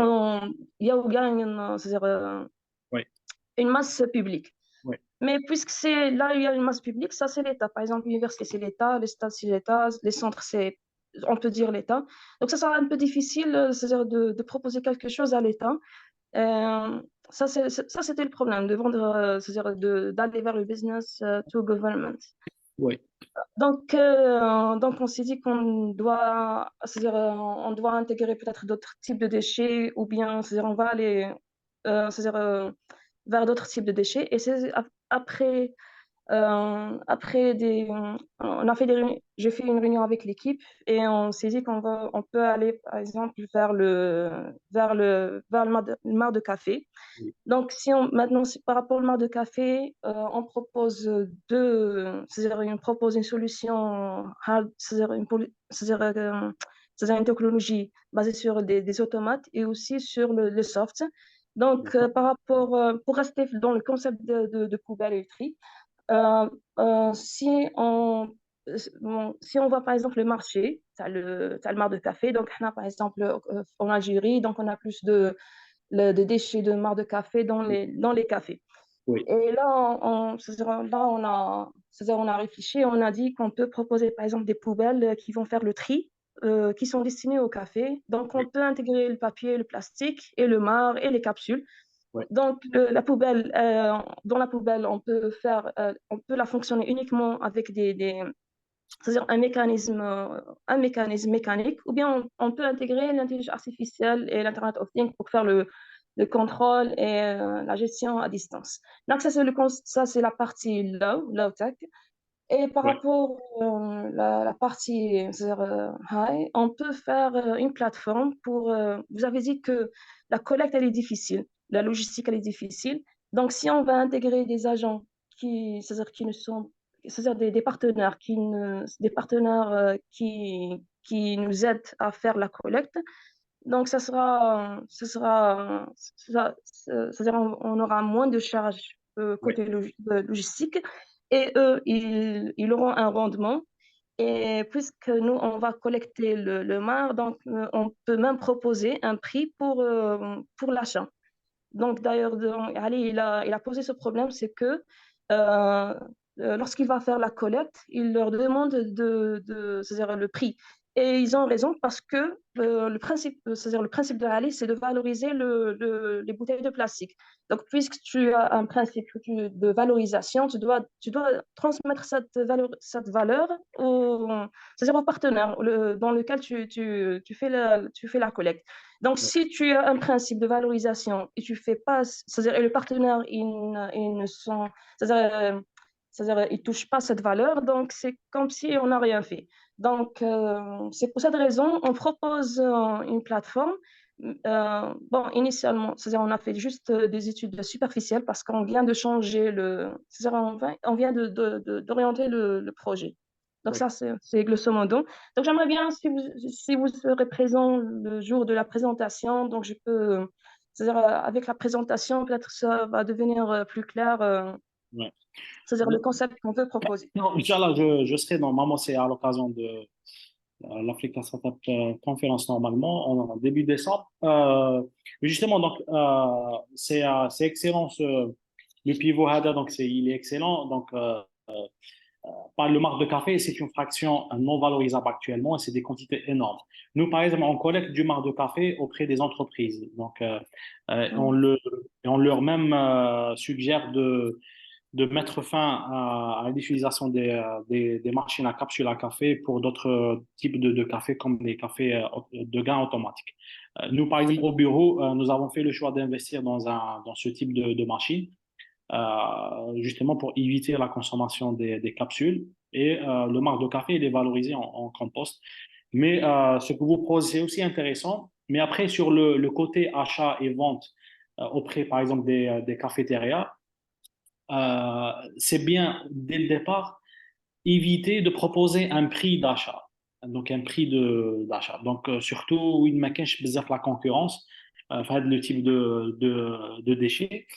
Mais proposer il faut par exemple تهضري معاهم ou de leur parler c'est quoi vraiment leur douleur quotidienne par rapport aux gestion des déchets dans un cafétéria.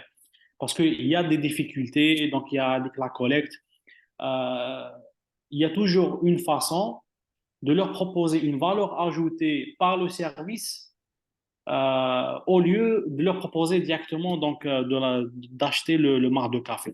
Donc, vous pouvez acheter le marc de café avec un prix réduit tout en calculant le prix de revient, le coût de la logistique et tout ça. Et pour avoir donc une certaine viabilité économique. Mais je vous invite vraiment à repenser une valeur ajoutée au lieu de payer les cafétérias. C'est vraiment l'action auquel je vous invite à le faire par rapport à la récupération du marc de café auprès des cafétérias. Mais c'est un projet excellent, c'est un produit très important auquel je vous encourage à creuser des solutions. Merci beaucoup. Merci. Euh, Est-ce qu'il y a d'autres questions? Donc, j'ai vu donc, il y a pas mal de projets intéressants. Moi, par Bonjour, contre, monsieur Wally. Marhaba. C'est moi, Nizar, de projet, comme tu dis, des Attrache Boat. Ok, marhaba. J'ai une question. Baka, quel est le coût des déchets اللي راح نعاودو نبيعوهم باغ اكزومبل الكود تاعهم شحال راح يكون ابخي التري تاعهم؟ Ça dépend. Donc, par exemple, les plastiques, à l'hsab le type de plastique, par exemple, PET, ça se vend 30 dinars, 50, à l'hsab la qualité تاعو. Il y a quel le film plastique en 370, le PEHD, exactement, ما عنديش les chiffres exacts parce que le business model تاعنا كيما قلت l'Iman, c'est ça. Il n'est pas basé sur la revente des déchets, mais on a un partenariat avec un recycleur qu'on partage avec lui le centre de massification. Ouais. Euh, mais voilà, donc les coûts, هادو bah, chaque type de déchet, avec les canettes par exemple, عندهم ثاني un prix, le bois, les palettes, les faux palettes, mais وين تكون le prix تاع le prix à la revente,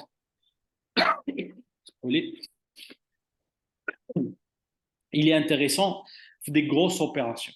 Par exemple, s'il est des unités industrielles, oui, c'est par exemple 1 tonne, 2 tonnes, 3 tonnes de déchets qui travaillent chaque jour. C'est là où c'est plus intéressant la revente des déchets, donc l'achat et la revente.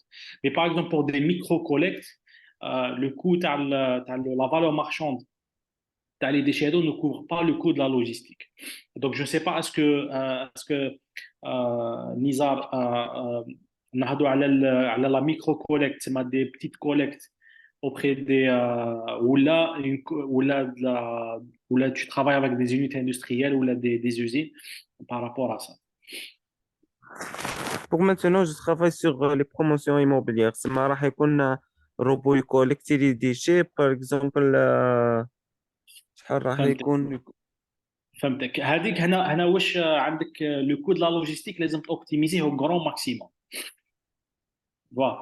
Si par exemple les promotions immobilières ont un problème, les هو par exemple شفت كي يجوا les camions تاع extranet ولا netcom على حسب l'endroit تاع la promotion immobilière ما ياخذوش بعين الاعتبار لا بوبال هذيك دي فوا باسكو يخدموا بزاف الله يحسن عاونهم هما ثاني دونك دي فوا ديك لا بوبال تتكسر دي فوا مي تقدر تبروبوزي tout un service pas uniquement la collecte لازم انا je vous invite vraiment à sortir من le box تاع la revente des déchets proposer plutôt un service donc promotion immobilière شوف c'est quoi vraiment la douleur تاعهم c'est quoi vraiment c'est quoi vraiment les challenges اللي كاين dans une promotion immobilière des copropriétaires اللي هم حابين يكون عندهم une cité ou un quartier donc يكون نقي tout ça واش راهم حابين et vous proposez un service plutôt que juste la récupération des déchets la promotion immobilière mais par exemple mettre en place des bacs solides وين راح تنقيهم اون كاي يكون كاين دي كاس ولا تعاود تبدلهم دير لا سونسيبيزاسيون دو لانيماسيون بور لي زونفون تاع لا بروموسيون موبيليير دير حاجه هكذا بوركوا با هما يخلصوك بارابور ا سا سي بوسيبل دونك كاين نعرف البروموسيون موبيليير وين كانوا بري باش يخلصوا اون انتربريز كوريكت نقيه اللي يجي يدي عليهم لا بوبال تاعهم dans un planning très respecté avec une façon نقيه وكاع donc كاين des cités هكذا donc propose plutôt un service que تخمم برك في la revente تاع les déchets.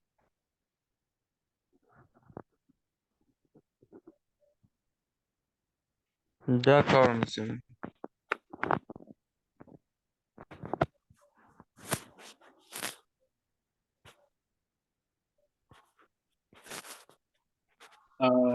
Est-ce qu'il y a d'autres questions ou je ne sais pas Sofiane est-ce que il est parmi nous? Alors, Sofiane, non, n'est pas là, mais je vais le remplacer. Ouais. Est-ce qu'on a quelqu'un qui aimerait poser une autre question?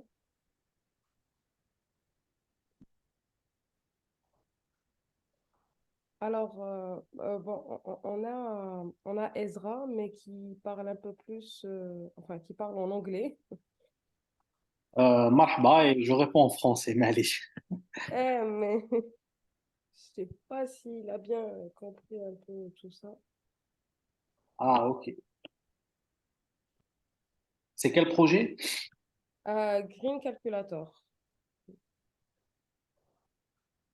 Je pourrais essayer de faire la La traduction. traduction. Et ça sera bon, une traduction Google تاع 1999.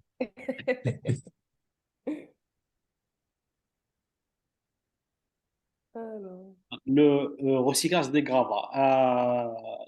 C'est qui? C'est Inès. Eco, brique, Eco. C'est vraiment très intéressant parce que on est en train de travailler avec une entreprise, une armée pour réfléchir sur le recyclage et la valorisation des déchets de chantier, Eco-Build. Voilà, déchets de chantier. Donc, s'il y a des solutions en la matière, vraiment Mahba. Donc, tout ce qui est valorisation des déchets de chantier, c'est un gros chantier aussi à trouver des solutions. Ouais, ça c'est pas mal, mais je pense que Inès n'est pas là. D'accord, Elle va rater. elle va rater. Elle va rater. Green, Euh,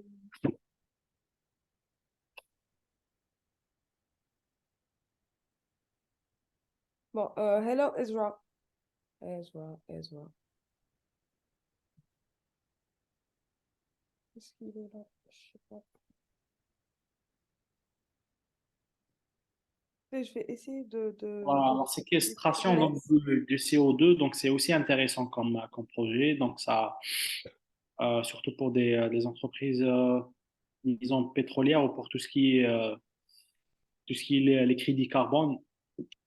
C'est Exact. aussi très intéressant. Donc, en 2026, il y aura donc des barrières carbone donc, à l'Union européenne. C'est des contraintes, mais aussi c'est des opportunités pour les entreprises algériennes où ils ont un bilan carbone produit très bas. Donc, ils pourront être compétitifs à l'export par rapport à d'autres produits à partir de 2026.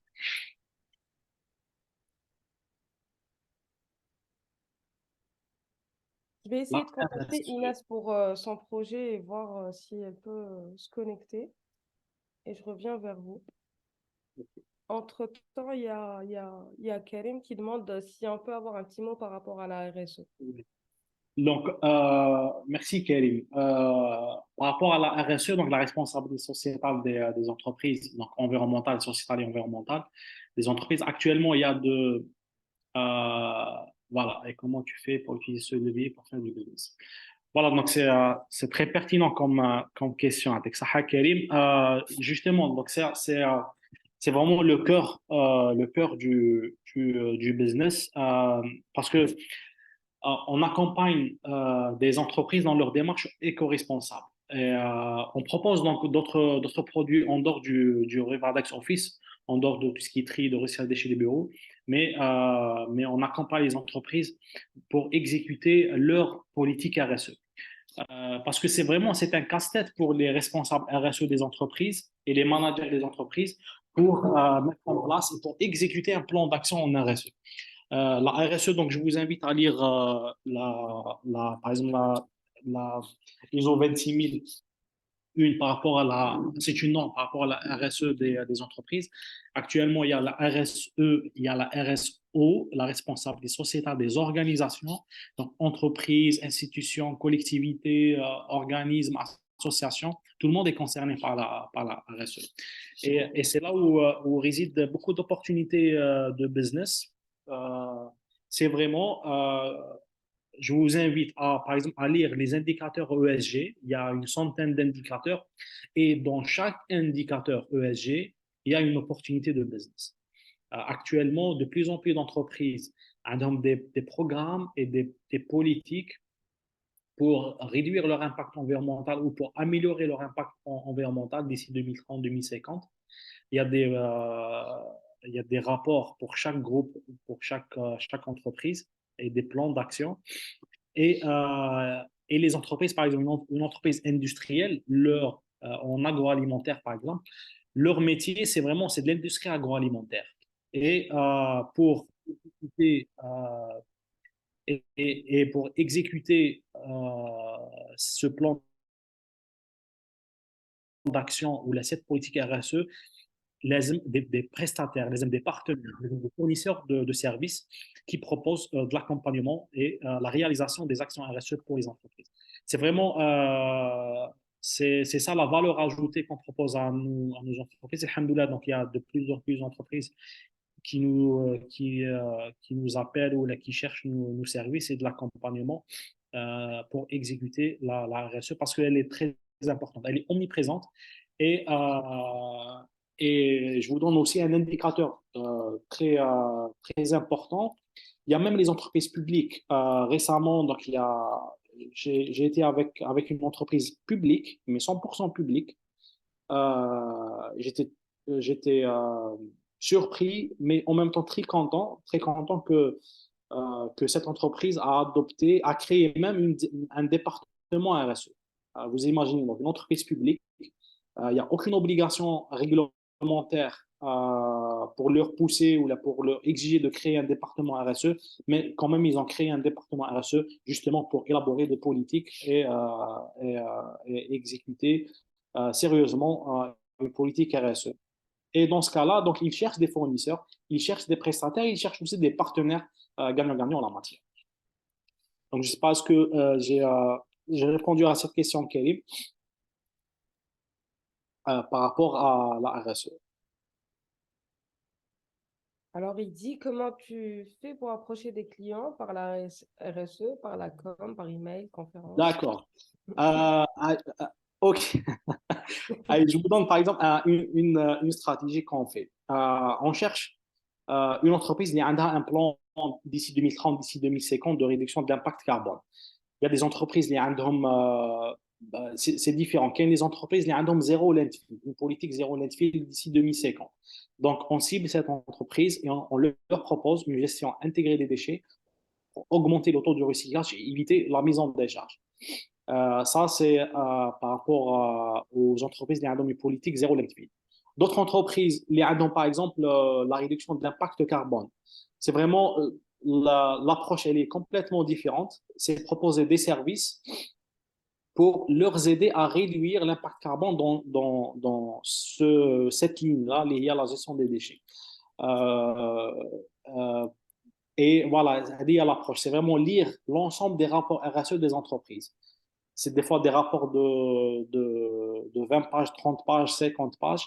Vraiment, donc la lire, identifier la douleur ou le besoin des entreprises pour chaque action à mettre en place. Et là, on intervient, donc on contacte par email, mais vraiment un email ciblé. Donc, on n'est pas sur la prospection de masse, on ne fait pas de la prospection de masse, mais vraiment on cible des clients avec des propositions très, très, très adaptées et très personnalisées. Pratiquement des fois, c'est le même service, mais l'approche, elle est complètement différente, une entreprise à une autre. Je ne sais pas si je pourrais ajouter un point pour enrichir un peu, enfin pour rebondir sur ce Oui, que tu as déjà partagé. Il y a une approche intéressante, mais qui n'a pas encore été appliquée, Naya. oui. C'est la REP, la responsabilité élargie des producteurs. Mm. Là aussi, il y a des opportunités de business et de Oui, symbiose à exploiter. Par- les embarques nous ont mis de l'AMD, ils fahmou exactement, ils proposent quelque chose de pas de sérieux, mais quelque chose de clair pour les entreprises, pour, voilà, donc l'AMD. Parce que, اسمح لي علي بالك كوبيتك parce que tu as évoqué un sujet très, très chaud.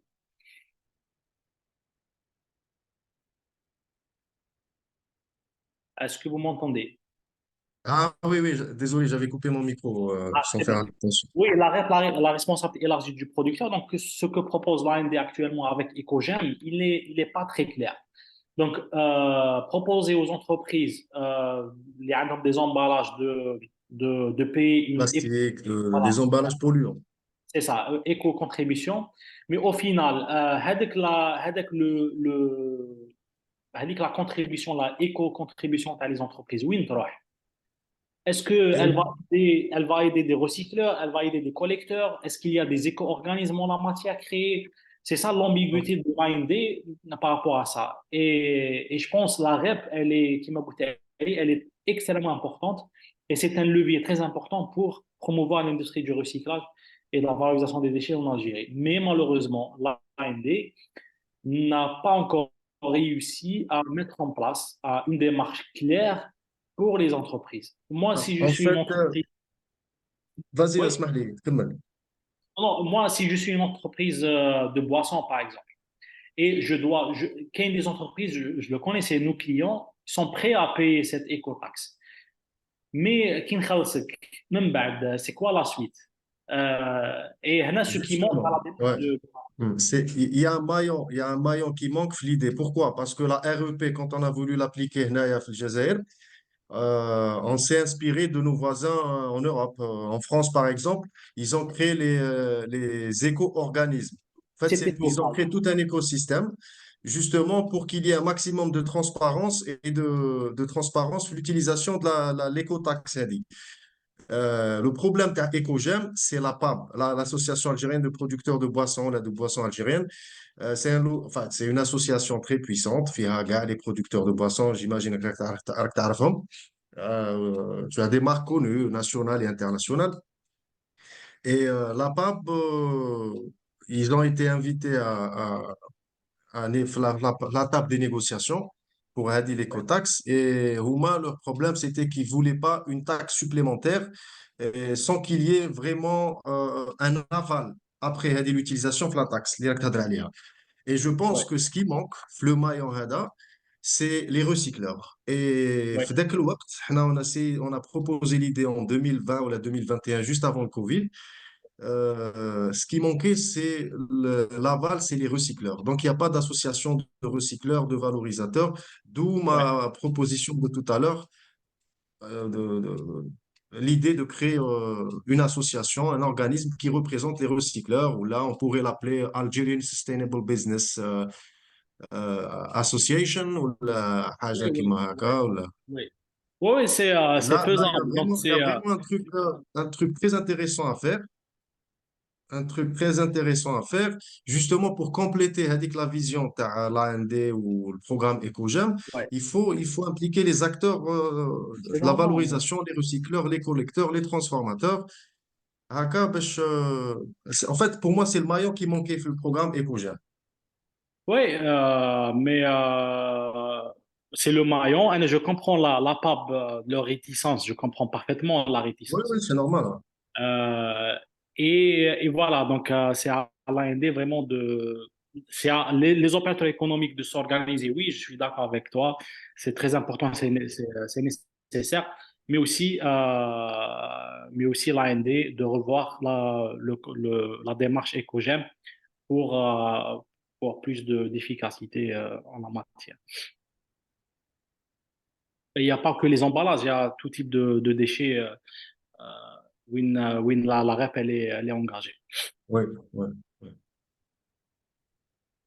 Alors, Ali, check les messages, il y a Karim qui a envoyé des sites et tout.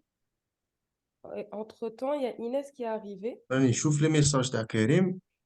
Et, comment tu fais pour Bonjour. approcher des clients par la RSA, ça pas pour moi. AND expertise, Inès, go. Alors, moi, j'ai une question. مرحبا. Et alors, je vous remercie pour la présentation. Et c'est-à-dire, je voulais savoir, c'est-à-dire, est-ce que vous pouvez nous parler des déchets de construction du domaine Ouais, BTP? C'est-à-dire, s'il ouais, ouais, existe des statistiques par rapport à ça. ouais, En fait, parce que la dernière fois, j'avais contacté l'AND, ils ont dit qu'ils n'avaient pas des statistiques spécifiques par rapport à ouais, ce ouais, domaine. ouais, Alors, pour rappeler, Bark Beli, c'est Inès EcoBuild, donc c'est elle qui Oui, fabrique. c'est Inès. ouais. Voilà. Ouais, Tu devrais lui pitcher vite fait ton projet, histoire qu'il comprenne Haka, ce que tu fais exactement. D'accord, merci. Hmm. Inès, donc c'est EcoBuild, donc c'est la fabrication des matériaux de construction à partir de quel type de matière? C'est des briques à partir de terre et des déchets de construction. D'accord. C'est c'est parfait. J'utilise aussi des déchets, voilà, j'utilise aussi des déchets industriels, des déchets de hauts fourneaux. D'accord. Oui. Oui, Inès, رحمة شحيب pitchez le correctement le projet ديالك. Bonjour tout le monde. Salut Walid. bonjour. Je رانا نهضروا شغل غيبوس راه بزوج كلمات. Vas-y Inès, c'est quoi ton projet? Pitch-le en 30 Ah, secondes. j'entends mal. Je pitch. Oui. Alors, T'as vu l'exercice, t'as 1 minute. L'essentiel. de tomate, Vas-y, d'attacher. vas-y, vas-y.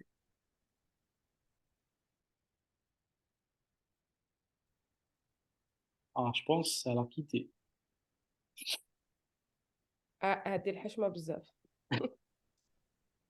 Qui قال لها 30 secondes, normalement 1 minute. Paniquette, je pense. Non, mais je crois que c'est plus une question de Oui, une connexion. question Elle a de pingé. connexion. Ouais.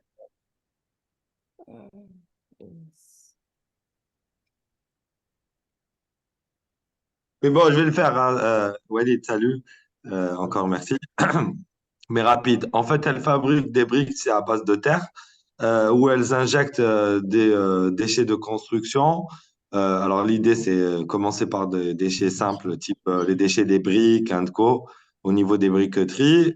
Deuxième étape, ça serait de récupérer des déchets d'agrégats, enfin, pardon, de gravats. Et elles ont fait le truc, c'est une thèse de doctorat. Donc, elles ont développé une brique en mode Lego déjà. Donc, tu vois la forme un peu Lego.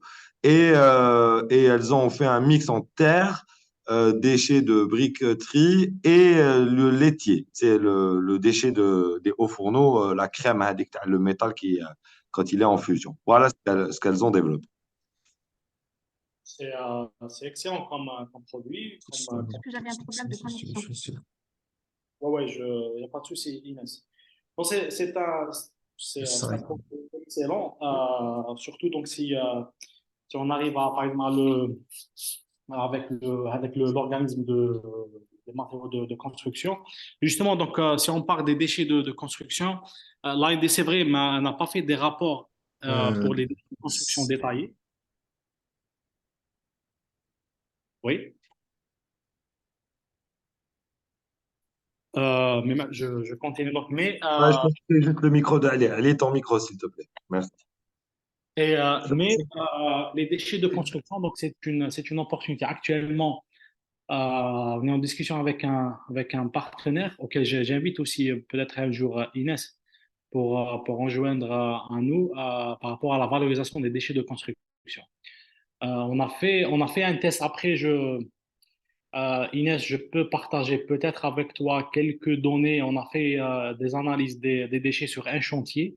C'est un chantier de rénovation. Donc, week-end fait la démolition et de la rénovation pour voir les quantités de déchets générés par type. Est-ce que c'est possible de les valoriser ou pas? Donc, il y a tout ce qui est métal, plastique, verre, et c'est des quantités très, très importantes.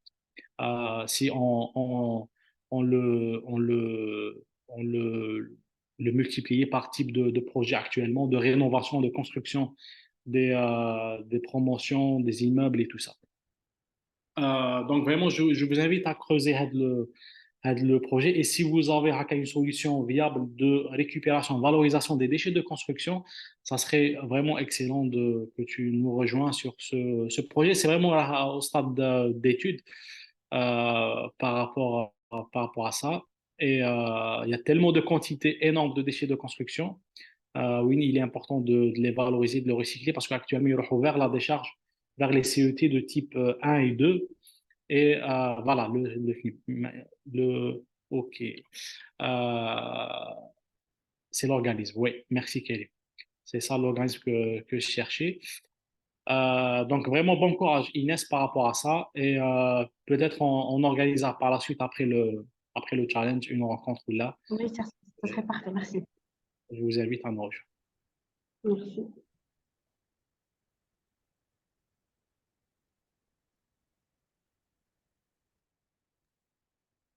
Est-ce que quelqu'un a une autre question? Est-ce que...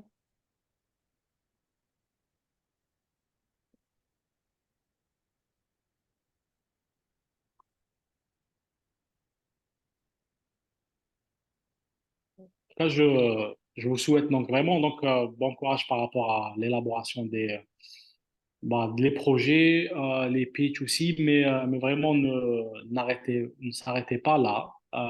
Il faut vraiment continuer par la suite, faire des MVP ou là, des prototypes, aller directement pour des entreprises, présenter et utiliser le réseau aussi. Le réseau, il est très important.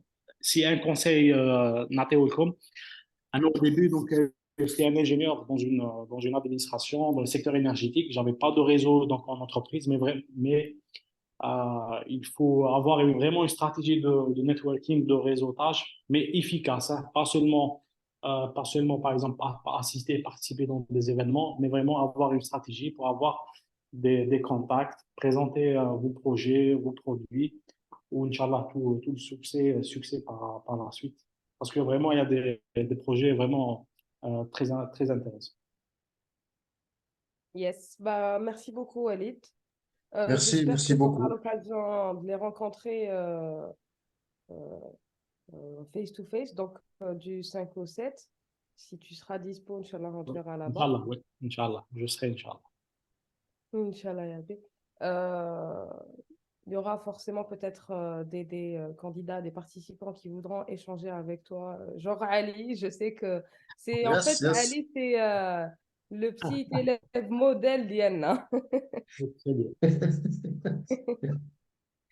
Donc Marhaba. voilà, je te remercie infiniment Ah pour. oui, même profiter du African Startup Conference pour pas initier cette logique de créer cette association des potentiels recycleurs Yes.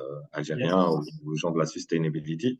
Je pense que, je ne sais pas si Mohamed Skandar sera là, puisque tu as vu, il a initié Ouais, son forum. ouais, Je l'avais croisé à Pékin, il m'en avait parlé. Et je lui ouais, avais dit, ben, on est là, si ça peut faire bouger les choses, là. ouais. Donc, why not? Et profiter. Il y aura l'effet com. Donc, et il y aura même d'autres pays du continent. Ça m'a même pensé une synergie continentale. Moi, j'étais dans le jury du AI for Good qui a balayé tout le continent. Il y avait beaucoup de projets, bien évidemment, qui tournent autour du recyclage, puisque c'est une problématique continentale auquel on fait face. Donc, je pense que parfois, aujourd'hui, en termes de réseau et de com, enfin, créer un réseau, c'est aussi de la com. Donc, du coup, l'internationaliser dès le début, ça peut être une stratégie aussi pour être sexy et attractif et faire en sorte que d'autres voient une sorte d'intérêt business à sortir des frontières algériennes. Donc voilà. Donc ça peut être aussi un moment de rencontre et pourra pas signer une sorte de NDA pour commencer à travailler sur ça. Voilà, C'est excellent. Merci beaucoup, Kelly. avec plaisir. Et je rappelle il y a une forme, mis à part, mis à part les associations, il y a aussi les coopératives. Ça a été remis sur la table. Donc, Ouais. c'est une forme qui permet d'avoir en fait des avantages fiscaux aussi. C'est Donc, ça, il oui. peut être aussi Par une. rapport au Et du groupe. foncier, éventuellement. Exactement, le foncier. Donc, parce que ce sujet, bien évidemment, consomme beaucoup de foncier. Et après, je pense que le fond de commerce du pitch, c'est la dignité humaine. C'est la dignité humaine. C'est-à-dire que les gens peuvent y travailler sans pour autant perdre leur dignité et gagner à l'Iqtibza en restant digne. Voilà. Je pense que c'est Salam al-iqtisadiyya, pour la décence économique. exactement. Voilà. Walid, encore une fois, merci d'avoir répondu à l'appel. Merci de nous avoir mis à disposition les box. Tu Avec as vu, on plaisir. a fait une petite vidéo sympa que tu peux trouver sur YouTube. Donc, tu peux, Avec, tu pourras l'utiliser. C'est vraiment un spécial tag ou avec une blâme, genre un fond sarcastique. Kana. c'est parfait. Voilà. En tout OK. cas, Ben, merci. merci à vous, Slama. Merci, très bonne journée. L'équipe, encore une fois, n'oubliez pas. Alors, Kenza, je pense que c'est toi qui es le hôte. Oui, Si tu oui. peux arrêter l'enregistrement. L'enregistrement. Si tu peux l'arrêter.